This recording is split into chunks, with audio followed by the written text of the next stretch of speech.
मैं धीरे से अपना हाथ खिसकाते हुए नीचे ले गई। तभी मुझे एक बहुत जोर का झटका लगा। अब विजय बिल्कुल भी बच्चा नहीं रहा। मेरी आंखें फटी की फटी रह गईं। वह अब बड़ा मर्द बन चुका था। थोड़ी देर के बाद मैंने अपना हाथ पीछे हटा दिया। मुझे लगा था कि कहीं विजय जाग गया तो वह मेरे बारे में क्या सोचेगा।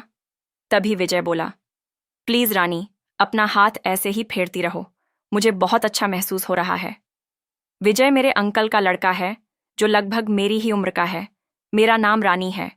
मैं 20 साल की बेहद खूबसूरत लड़की हूं। उन दिनों विजय गर्मी की छुट्टियों में हमारे घर घूमने आया था। छत पर 2 कमरे हैं, जिसमें एक मेरा कमरा है और मम्मी पापा का कमरा नीचे है। विजय कुछ दिनों के लिए हमारे घर आया था, तो छत पर दूसरा कमरा विजय को दिया गया था। एक रात जब मुझे नींद नहीं आ रही थी, तो मैं विजय के कमरे में गई और उसको सोता हुआ देखकर उसके साथ शरारत करने लगी, लेकिन उसने मेरा हाथ पकड़ लिया। तभी मैंने उसको चिढ़ाते हुए कहा, बदमाश, मुझे लगा तुम सो रहे हो। विजय बोला, मैं तो सो गया था, पर तुम्हारी इन प्यारी हरकतों ने मुझे जगा दिया।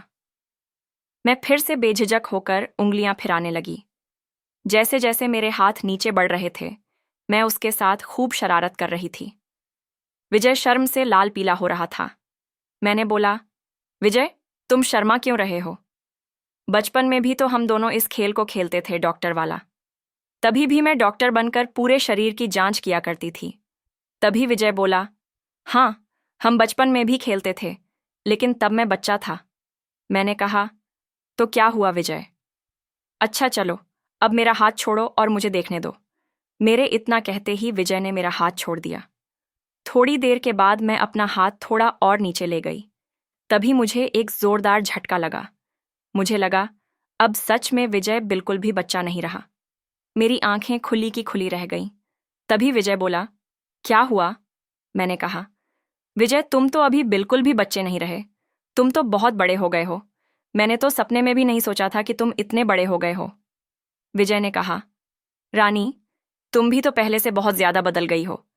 मैंने कहा, नहीं विजय, मैं वैसी की वैसी ही हूं। तभी विजय बोला, नहीं रानी, तुम पहले से ज्यादा खूबसूरत हो गई हो, एकदम गोलू मोलू सी, एकदम प्यारी गुड़िया की तरह। पहले तो तुम पतली सी थी। उसके मुंह से यूं अपनी तारीफ सुनकर मुझे अच्छा लगने लगा था। मैं अपना होश खो बैठी। मैंने धीरे से उससे पूछा, विजय, क्या तुम्हारी कोई गर्लफ्रेंड है? वो बोला, नहीं। मैंने उसको कहा, तब तो मुझे तुमको सब कुछ सिखाना पड़ेगा। फिर मैंने उससे पूछा, विजय कैसा लग रहा है? वो बोला, बहुत अच्छा। फिर मैंने उसको पूछा, क्या आगे भी कुछ करना है? विजय का चेहरा बिल्कुल लाल हो गया था और वह बिल्कुल ही खामोश हो गया था। फिर मैंने उसके बालों पर अपना हाथ फेरने लगी। एक बार फिर मैंने धीरे से उसको पूछा। इस बार विजय बोला, रानी, मुझे कुछ नहीं आता है। मैंने कहा, कोई बात नहीं विजय, मैं धीरे धीरे तुम्हें सब कुछ सिखा दूंगी। उसको बहुत शर्म आ रही थी। विजय मुझे अच्छे से देखकर बोला, अरे रानी, तुम तो बला की खूबसूरत हो। कई दिनों से मैंने किसी से प्यार नहीं किया था। विजय ने अब कुछ देर के बाद शर्माना छोड़ दिया। वह बोला, तुम्हारी चिड़िया तो एकदम हीरोइनों की तरह है। मेरी होश जाने लगी थी। अब मैदान में क्रिकेट शुरू हो चुका था। मैंने कहा, विजय, ये टाइम पास छोड़ो और जो भी करना है शिद्दत से करो।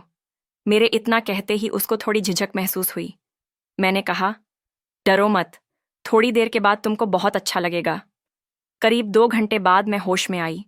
मैंने बोला, विजय, ऐसा आनंद तो जीवन में कभी भी नहीं आया। तुम सच में बहुत अच्छे हो और जो भी लड़की तुम्हारे साथ शादी करेगी वह बहुत खुश रहेगी। तभी विजय बोला, मैं भी आज बहुत खुश हूं। मैंने तो कभी सपने में भी इसके बारे में नहीं सोचा था। मैंने उसको गले लगाते हुए कहा, सच में तुमने मुझे बहुत अच्छा महसूस कराया है। इसे मैं कभी भी नहीं भूल पाऊंगी।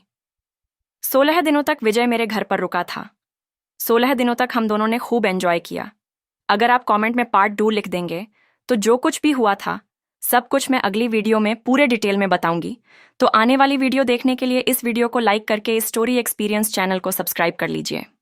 फिर मुलाकात होगी अगली वीडियो में।